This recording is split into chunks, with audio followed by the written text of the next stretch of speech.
Set amid the desert savannah of Syria are the proud remains of a unique and mysterious metropolis, Palmyra.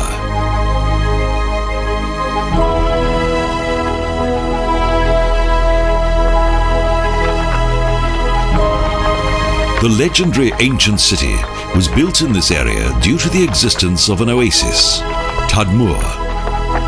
Today, around 30,000 people live in the surrounding area.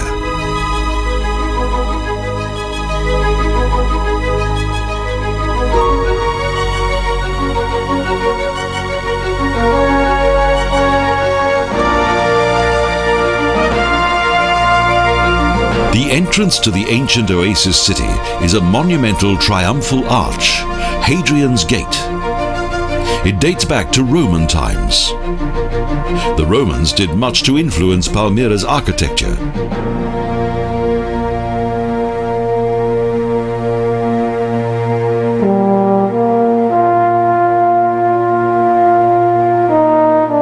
The triumphal gate contains 3 harmonious arches.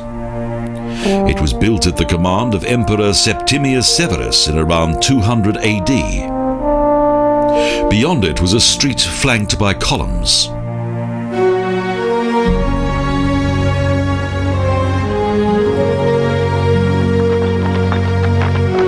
The shortest and fastest route from the Mediterranean to Mesopotamia and Persia travels directly past the Tadmur Oasis. So it was only a question of time until an important trading post was founded here. Later, a flourishing cultural and economic center developed.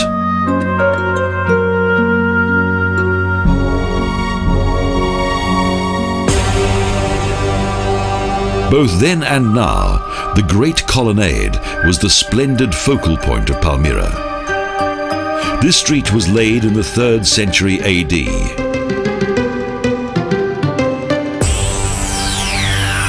The 1.2-kilometer-long colonnade still connects 2 of the most important sanctuaries of the ancient trading metropolis.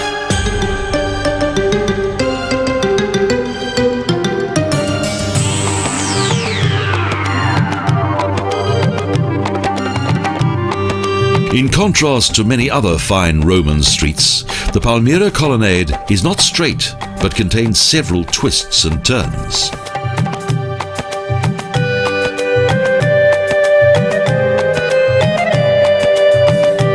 The 3 sections of the colonnade were divided by special gates. Various statues of the nobility once lined the route to the center of the city, although a number of the consoles remained unused.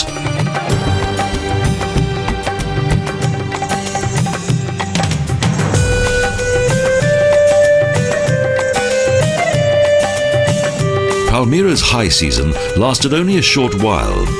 Thus, not all the columns of the splendid street were adorned with statues.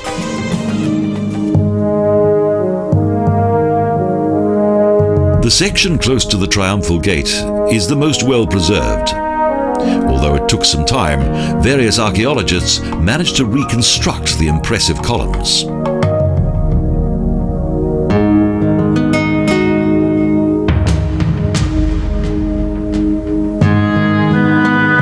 Alongside the former route once stood an enclosed 7-meter-wide portico. It contained the entrances to several shops. Most of the goods on sale in the shops were highly exclusive. Their customers comprised the rich upper classes.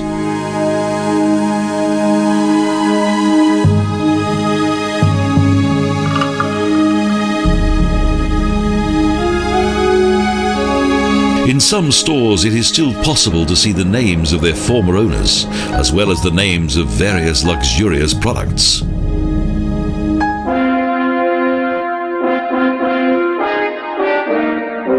Political and economic power lived side by side in Palmyra. This is indicated by the former Senate building that is located next to an important caravan trading center.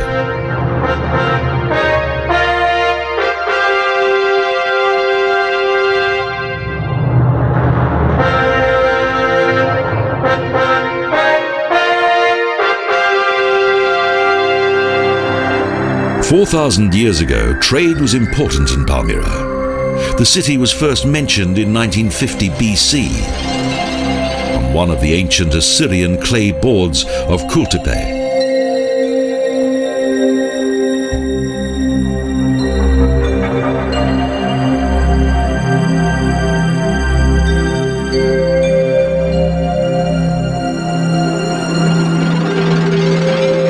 At that time, donkey caravans traveled through the arid desert savannah in what is now Syria. The Tadmur Oasis was a welcome resting place. It was also vital for the survival of the region's merchants. An increasing number of people gradually settled there.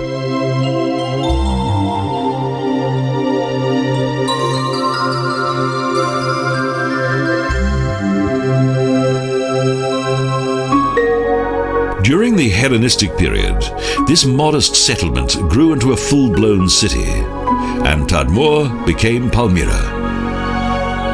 The new trading center even attracted people from West Syria.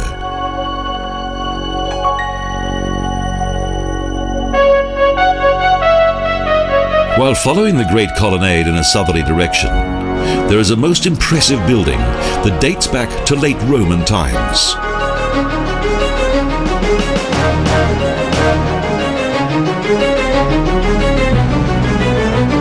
This amphitheatre dates back to the 2nd century AD.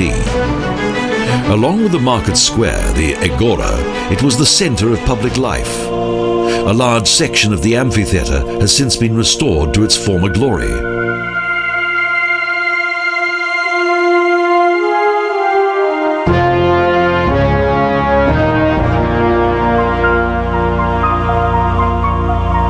Following the discovery of the wide facade of the stage in the 1950s, it was completely rebuilt. The most recent archaeological research has shown that the richly decorated facade of the stage was once 3 stories high.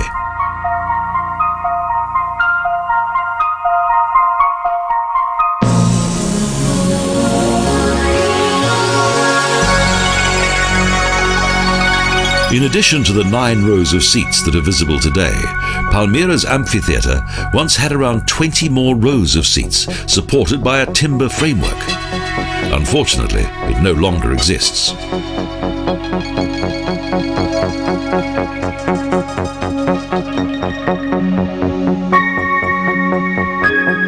Some archaeologists believe that the amphitheatre served not only a cultural purpose, but was also used for political gatherings. Perhaps so, perhaps not.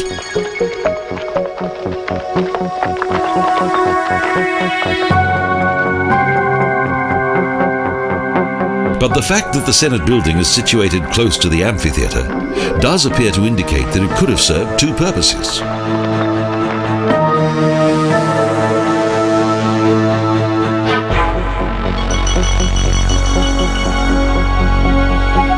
As the Senate building was somewhat small, it's unlikely that political gatherings took place there, whereas the amphitheatre was far more spacious.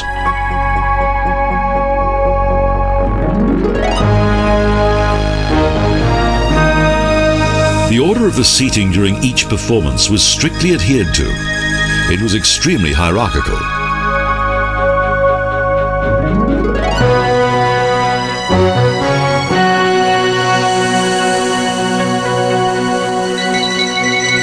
Each member of the audience was seated according to their social status. The best seats were for the most important members of Palmyra's upper classes. The growing political and cultural influence of the Romans soon became obvious in each aspect of the lives of the city's inhabitants.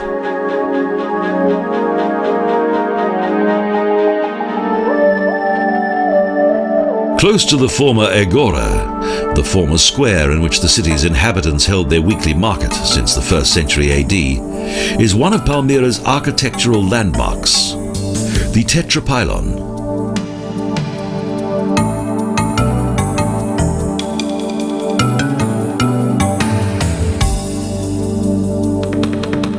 This structure consists of 4 square pedestals. In 1963 it was rebuilt. Only one of the 16 columns is original, and they once held numerous statues.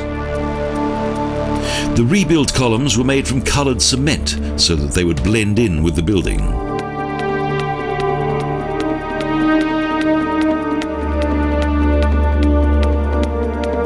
The Tetrapylon originally consisted of 4 elegant granite columns that had been imported from Aswan in Egypt.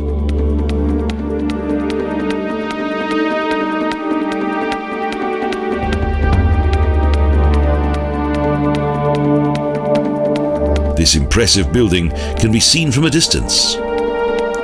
It features a splendid combination of Greek, Roman and Oriental architecture. However, even the rebuilt columns are beginning to disintegrate.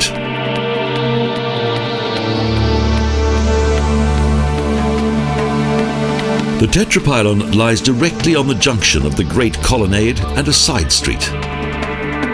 This special street leads to the Palmyra necropolis.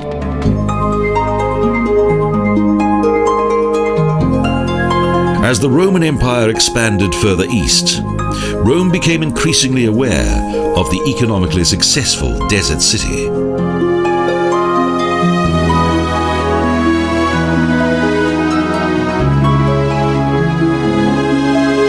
The Romans' northern trading route gradually became less secure in the 1st century BC, so new routes had to be found.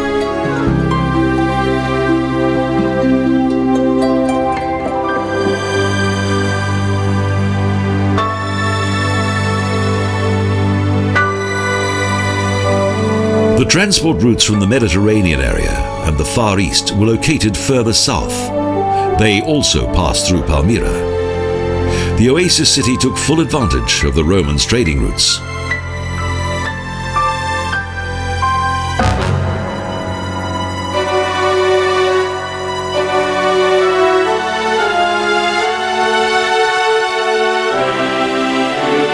Up until this time, the city was named after the Tadmur Oasis, but when the town became important to the Romans, it was renamed.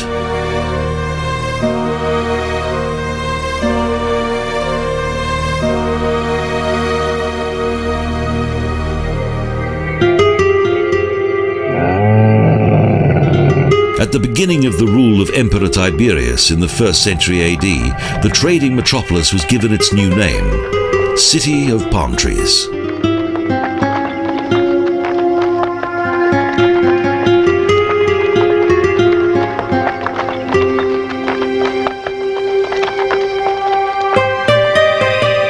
Due to its good relationship with the Parther Empire, an ancient Iranian people, Palmyra retained much of its independence.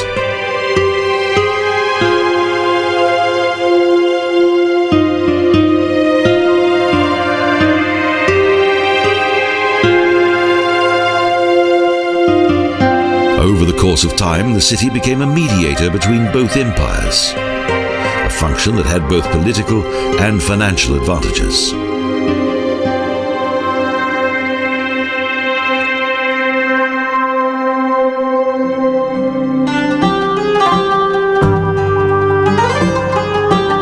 Palmyra was in a good position as it was not annexed to the Roman province of Syria and enjoyed special status. Therefore, the desert trading metropolis experienced much prosperity.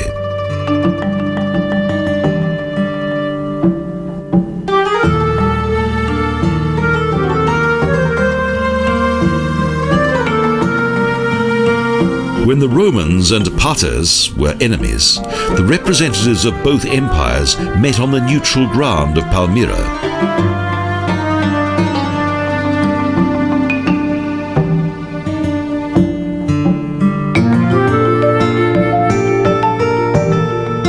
Despite their hostility to each other, the Romans and the Parthers were eager to maintain a good financial relationship. Rome's rich upper classes were accustomed to the precious goods from the Orient.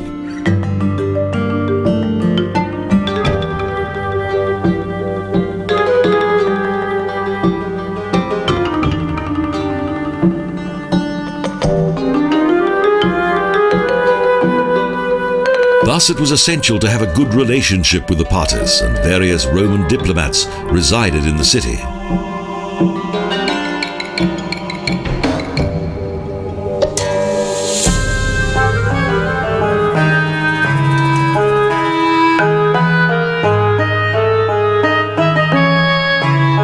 relationship between the Romans and the caravan city gradually became even closer.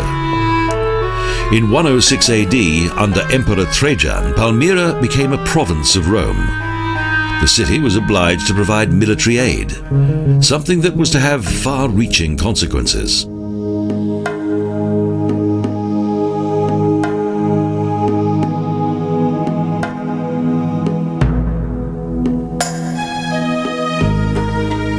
Due to its military responsibilities, the city lost its political neutrality. However, the Romans honored the city's loyalty with many fine buildings and various improvements to the center of the city.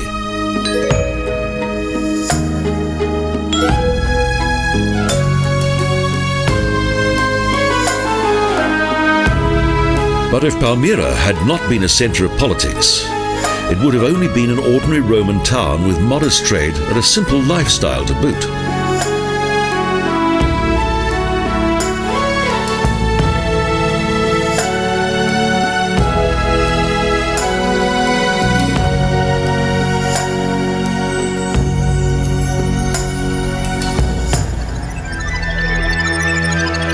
At the northwestern end of the Great Colonnade are the remarkable remains of the Tomb Temple that was completed in the 3rd century AD.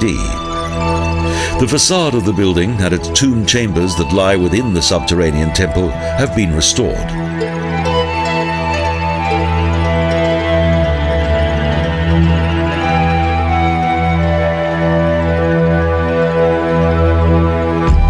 But who were the great persons who were buried within the Tomb Temple of Palmyra?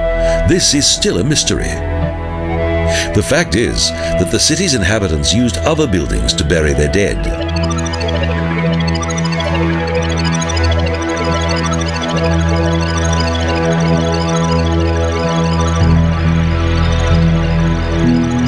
The extraordinary political circumstances of this oasis city is also indicated by its architecture as well as by various works of art.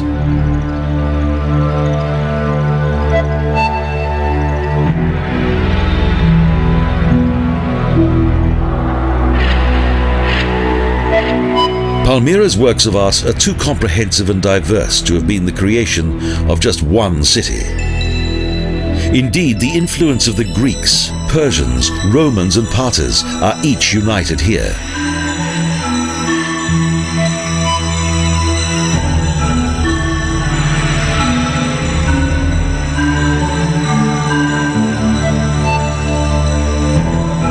This indefinable style is also evident in Palmyra's architecture. Although much was designed according to Roman Hellenistic architecture, the buildings also have a certain local characteristic.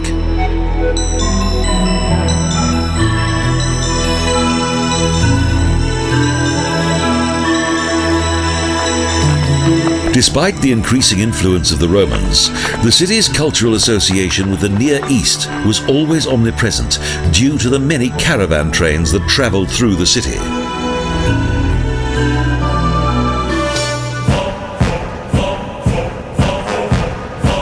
The colonnade leads from the Tomb Temple to a large oval square. The square was once used as a military camp.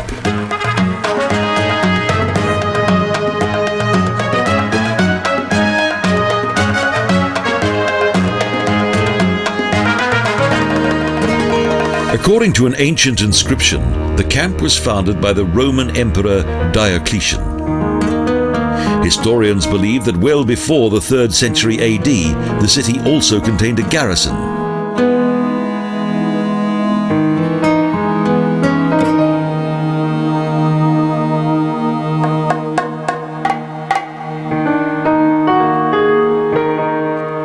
The area of the camp had been a settlement since the 1st century BC, and it's unknown whether it had been used for military purposes at that time. Indeed, the many splendid decorations of this place indicated that it was used for something more refined.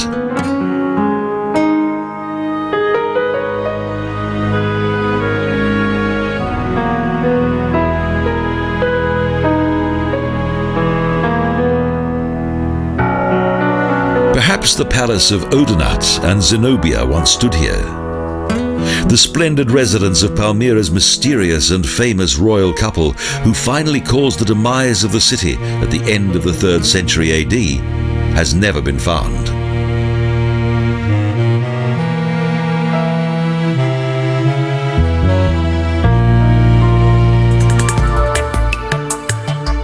The Diocletian Camp may have been built above the remains of the royal residence.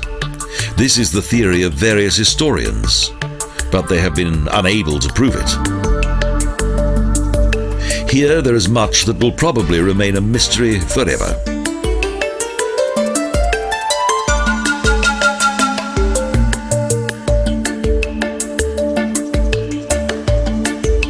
Various artistically worked decorative elements of the Roman military camp were created for the garrison and originated from several destroyed and plundered tombs from the Jabal slope. The Romans used the tombs to dispose of their building debris.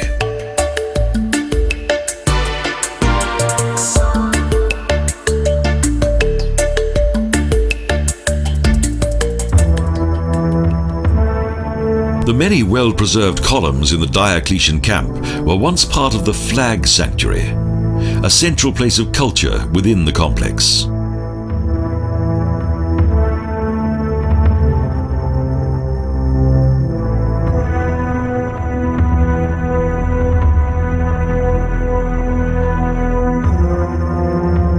In the center of the flag sanctuary stood a large hall that had several adjoining side rooms. Among them was also a chapel that contained the holy insignias of the Roman Imperium.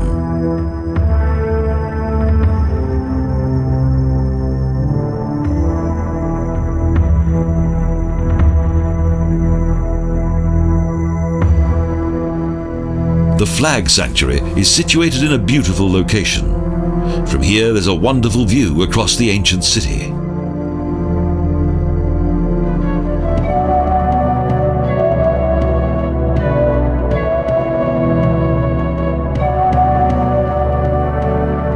The military and political failure of Emperor Trajan, who wanted to conquer Mesopotamia at the beginning of the 2nd century, was indirectly fortuitous for Palmyra, as it once again became an important city.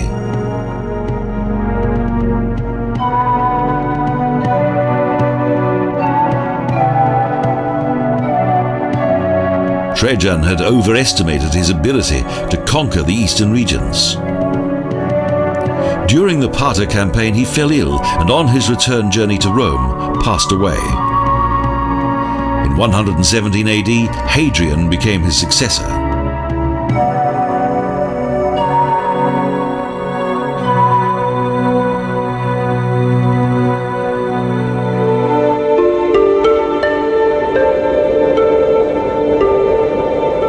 In contrast to his predecessor, Hadrian recognized that an independent Palmyra could be extremely useful for the economic interests of the Roman Empire. However, he didn't give the city its full political independence.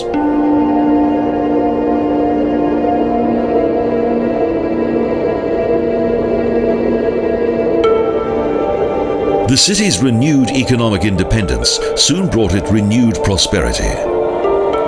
The wealth of Palmyra's inhabitants is highlighted by their necropolis, such as those in the Valley of Graves.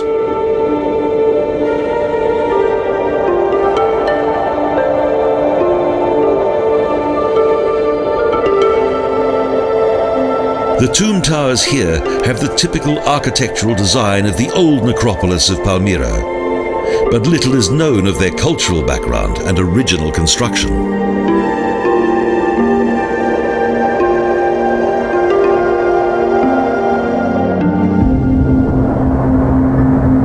Their unique design originated here.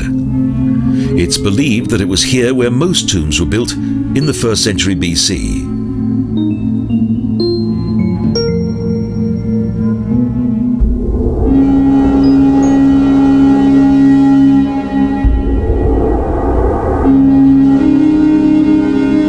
The Valley of Graves contains the most impressive tomb towers. The caravan route from Damascus once led through this valley. The majestic tombs must have been a fascinating sight.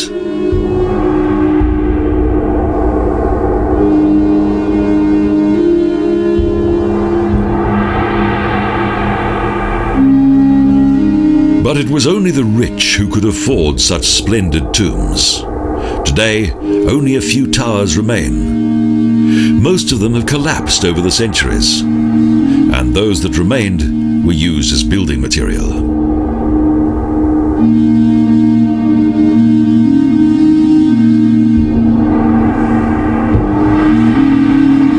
The few towers that have survived are an impressive sight, even though they have a rather simple design. Decorative elements are only to be found around the doors and windows. The images that were used most often were vine leaves and grapes.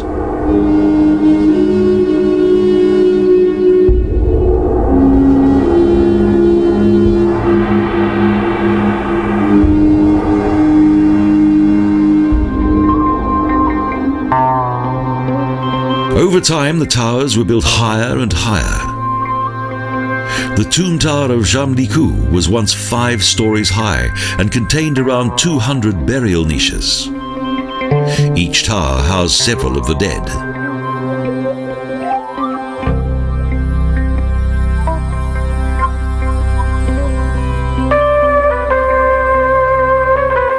Most of the towers had a room that was used for funeral services. It was similar to a festive hall. The rooms were well furnished and decorated with beautiful ornaments. They were in stark contrast to the modest facades of the towers.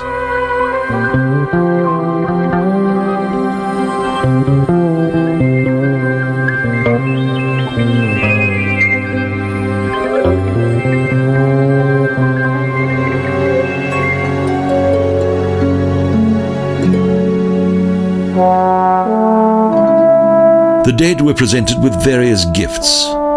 In some graves, archaeologists discovered the remains of numerous precious textiles.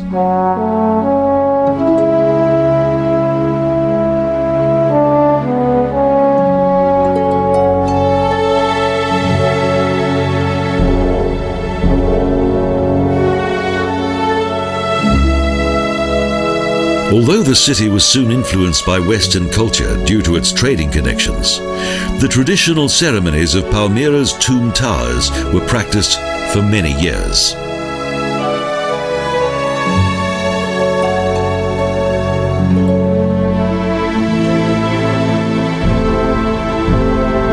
At the end of the 1st century AD, the city's inhabitants began to build further tombs, such as the subterranean Hippo.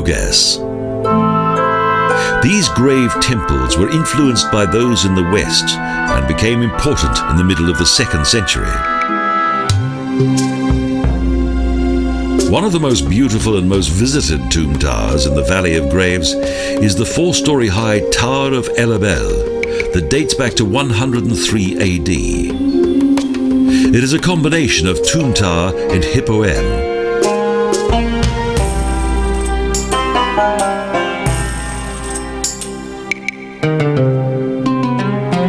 Is one of the few well-preserved monuments in the West Necropolis, and it's open to the public.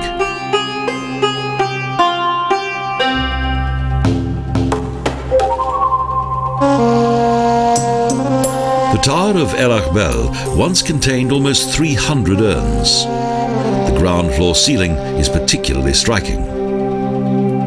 Despite its once dilapidated state, much of it has been rebuilt.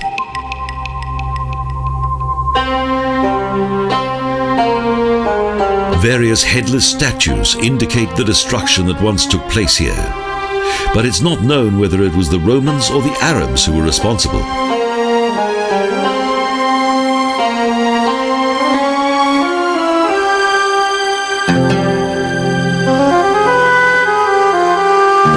The tomb niches were once protected by plates that featured a portrait of the demised, but most of them have been destroyed.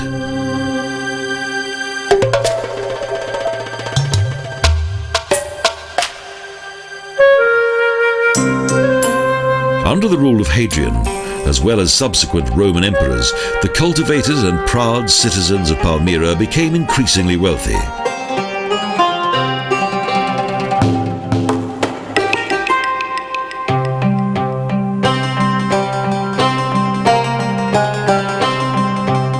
purple-coloured Chinese silk cloth, aromatic oils such as incense and myrrh, oriental spices, pearls and precious stones were once among the city's most popular trading goods.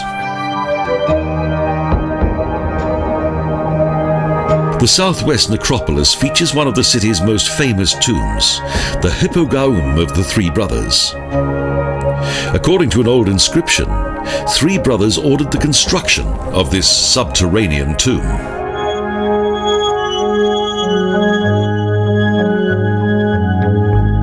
The Hypoaeum contains more than 390 grave pits. Its many magnificent figures and frescoes are in amazingly good condition. This extraordinary tomb complex was discovered quite by chance, not by archaeologists, but by manual labourers.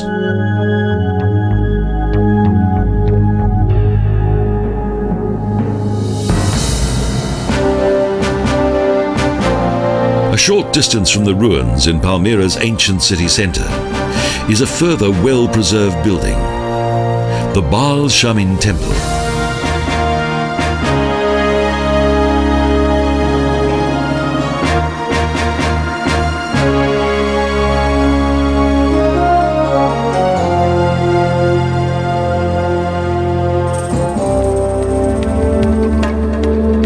It is thought that this small but beautiful temple was once the religious center of a tribe that originated from West Syria.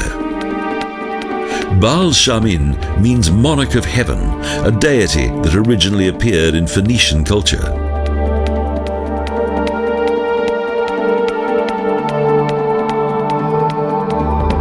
At this time, Baal Shamin was mainly worshipped as a mighty god of storm and rain, as well as a merciful god of fertility.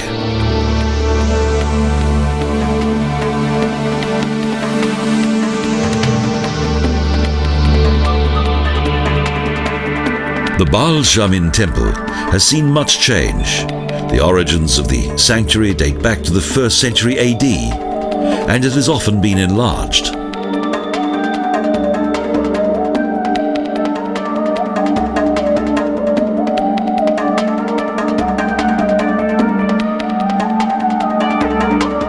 The southern section of the temple was constructed during the rule of Hadrian, and it was finally completed in 150 AD.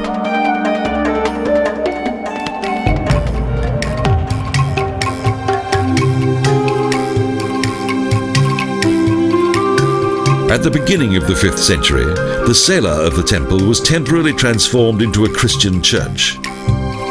Its remains are hardly recognizable today, as restoration work was restricted to the original form of the ancient temple.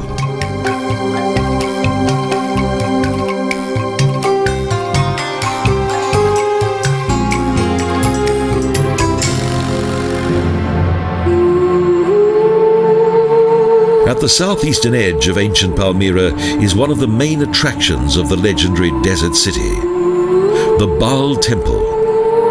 Long before the construction of this fascinating temple, there were once several sanctuaries on this site.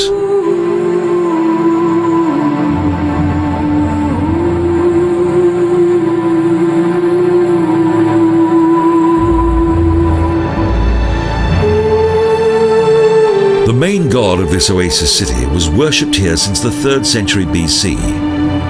Around 1,000 years later, this deity was associated with the West Semite main god Baal, who was also often referred to in Palmyra as Bel or Bol.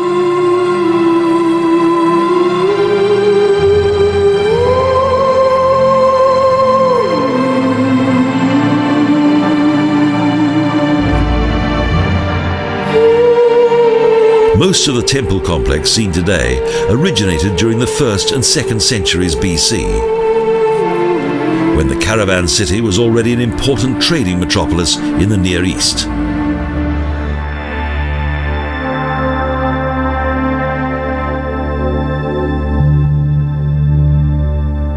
With the consecration of the Baal Temple in 32 AD, construction of the largest sanctuary remained incomplete.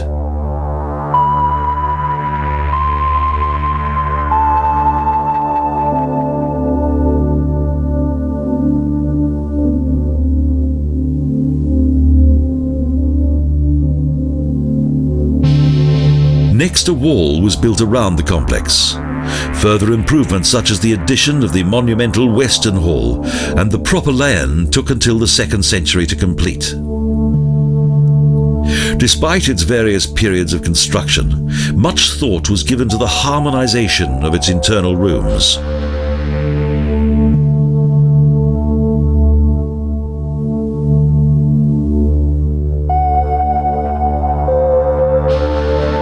The building doesn't only unite various architectural influences.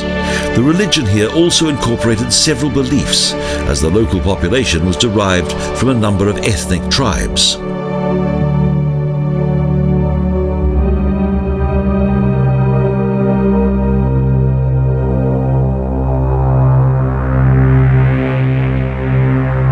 The Baal Temple was dedicated to several deities. In addition to an image of the main god Baal, the niches of the cellar also contain statues of the moon god Aglibol and the sun god Iaribol.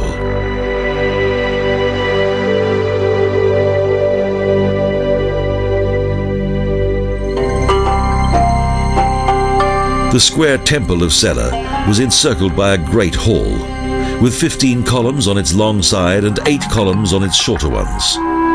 The architecture of this building features Hellenistic influences, as well as the traditional architecture of the Near East.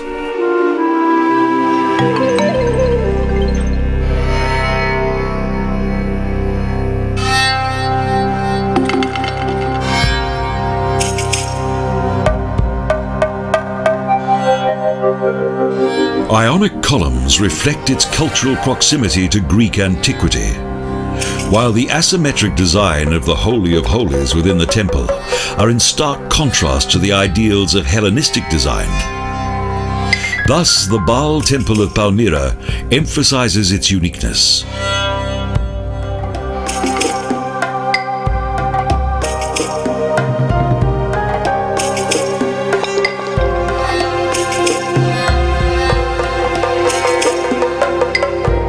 The changing history of the town is also indicated by the further development of this central sanctuary. With the onset of Christianity in the 4th and 5th centuries, the cellar of the temple was transformed into a church.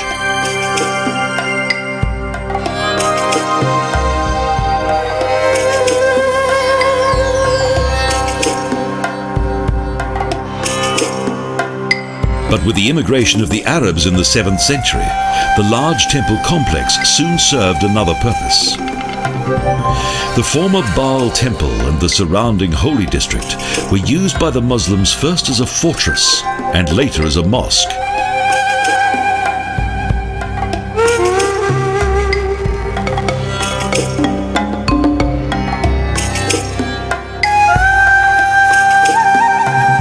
Despite much transformation and desecration, the main section of the final sanctuaries has been preserved for posterity.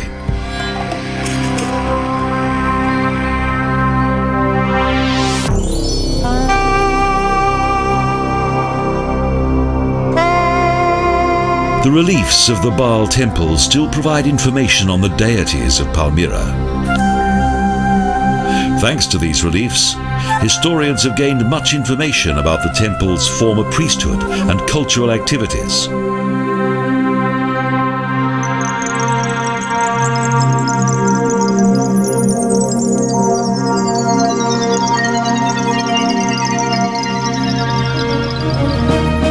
The remains of some of the buildings in the western part of the temple courtyard gave researchers important information about the sacrificial ceremonies that once took place here.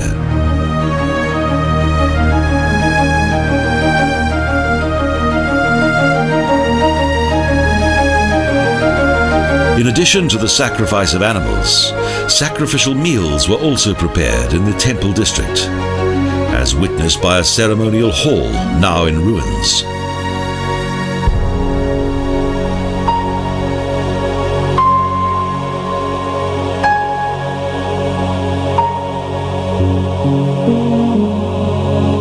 Attendance at these commemorative festivities was restricted to priests and a small handful of the privileged members of the city's upper classes. They were provided with a special permit in order to gain entrance to the festivities.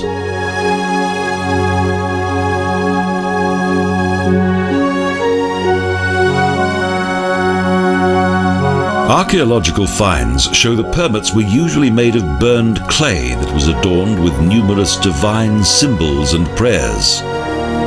The clay ticket permitted entry to the sacred hall.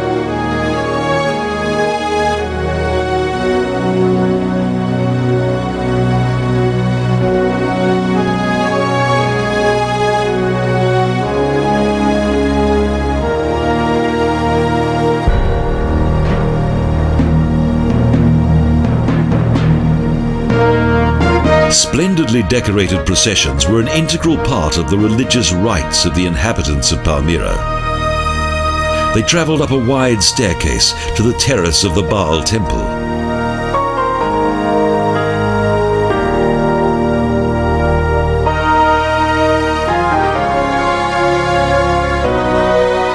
During the festive processions, the terrace on the roof of the sanctuary became a place of high ritual, for it was here that the deity was worshipped.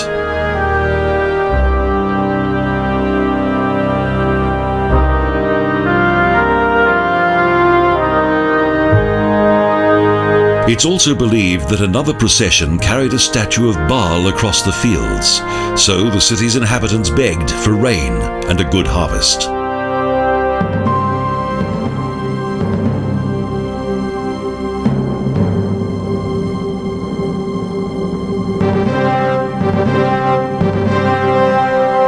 After 1276, when the Muslim inhabitants of the desert oasis built a mosque in the Baal Temple, the ancient holy district served as a residential area.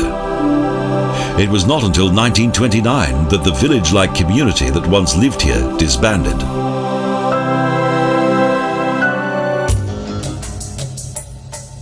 In the course of its history, Palmyra has often been encircled by sturdy walls. In Hellenistic times, the town was fortified with a wall made of unfired bricks. In later years, the necropolis as well as the vitally important fields and gardens were fortified with strong walls.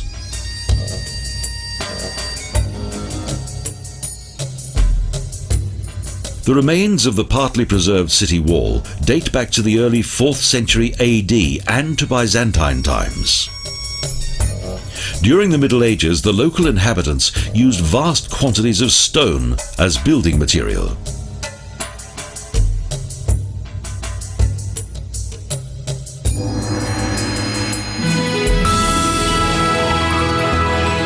There is a marvelous fairy tale-like building 2 kilometers northwest of the oasis, on a steep rock above the ruins of the ancient city of Palmyra. It's the Arabian Castle of Galat ibn Man.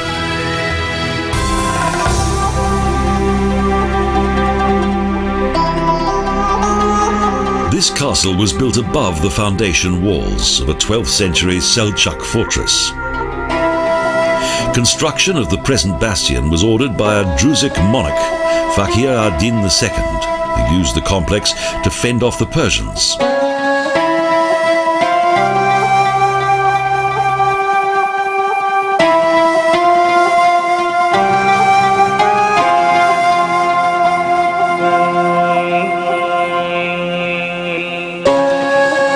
A visit to the fortress is a must, and there's a magnificent view of the nearby mountains, the desert landscape, and the captivating oasis city of Palmyra.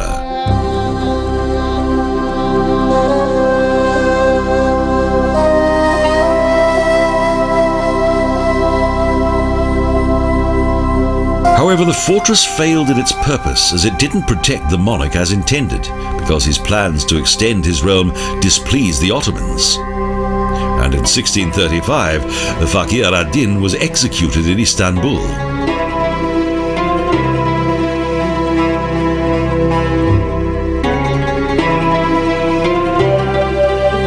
Prior to the arrival of the Arabs, the mountain had not been used as the location of a fortress, although since the middle of the 2nd century AD, Palmyra had been an official Roman garrison town.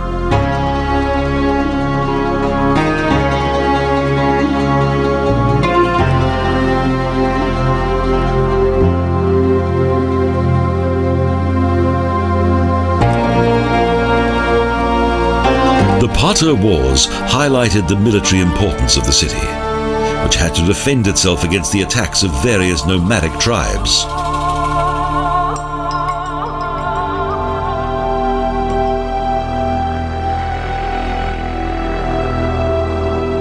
It was vital that the caravan trains that were loaded with luxury goods arrived safely at the oasis, or failure to do so would have had serious consequences for the further development of the city.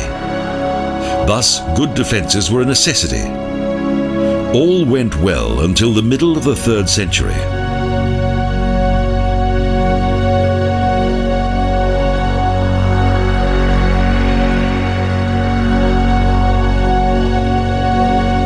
However, with the arrival of Sassanides, who had conquered the Parthian capital of Ctesiphon in 226 AD, the security of the oasis city was in some doubt.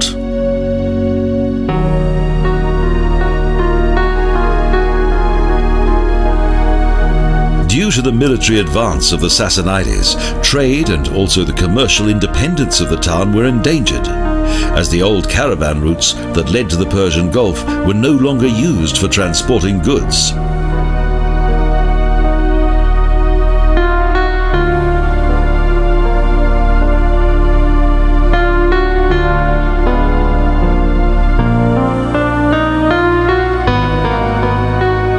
Military intervention appeared to be the only solution. The Palmyrian monarch Odonathus was surprisingly successful.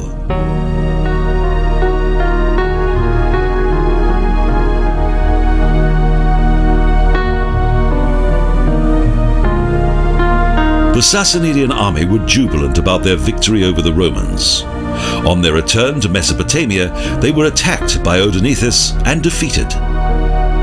The Romans were grateful for this assistance and honoured the monarch of Palmyra.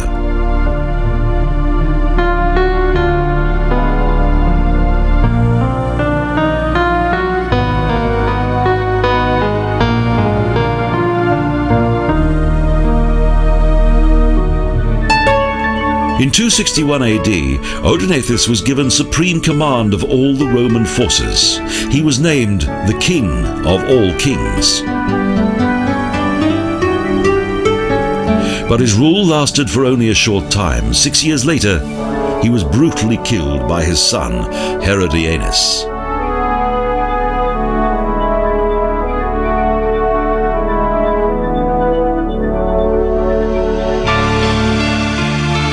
His wife Zenobia replaced him. So it's believed that it was she who was responsible for the death of her husband.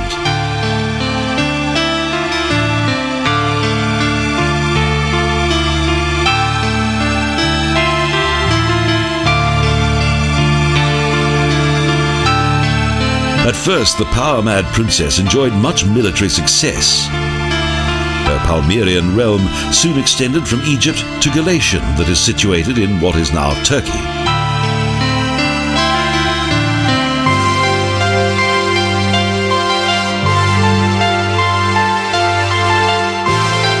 But Zenobia had no diplomatic instinct at all. She was extremely arrogant and even had her own currency.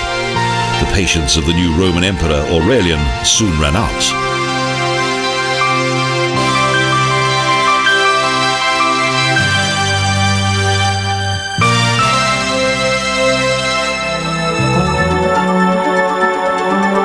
Following several successful battles, Aurelian reconquered the former Roman territories. The princess of the desert realm became hemmed in by the Romans.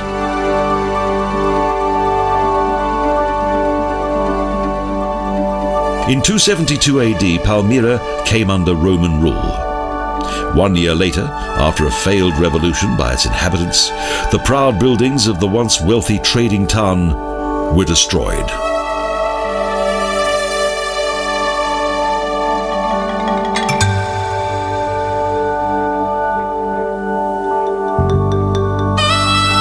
As she attempted to escape, Zenobia was taken prisoner and shortly afterwards died. The city never recovered from the destruction wrought on it by the Romans.